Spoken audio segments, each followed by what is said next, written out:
vyplýva je to vlastne o nás a o tom, ako spájame vlastne tú komunitu rôzne a vlastne to splnilo celkový ten cieľ.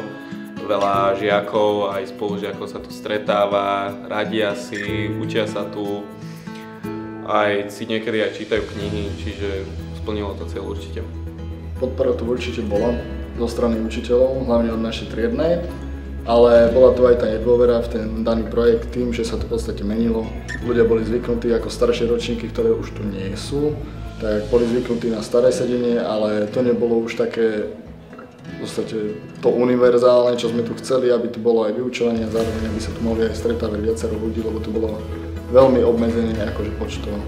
Podľa mňa sme získali organizáciu ľudí, že sme vlastne spojili tú komunitu všetkých tých študentov a teda ľudia sa tu teda stretávajú a napríklad aj plánovanie toho projektu bolo veľmi náučné. Spravili sme aukciu, mali sme aj tuto rôzne obrazy, to bola tichá aukcia, o ktorej sa vlastne žrebovalo a výťažok z toho išiel na nadáciu Podaj mi ruku. Mali sme tu už aj karaoke v podstate, my sa tu väčšinou stretneme cez prestávku a za 10 minút máme nejaký nápad a tak si tu zahráme aj karty.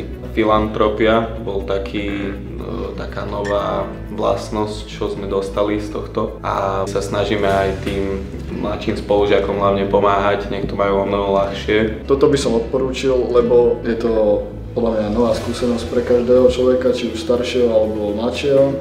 Zároveň to rozvíja v podstate tú filantropiu samou o sebe, človek sa stane viac dobročinným a začne riešiť problémy, ktoré sa ho ani netýkajú.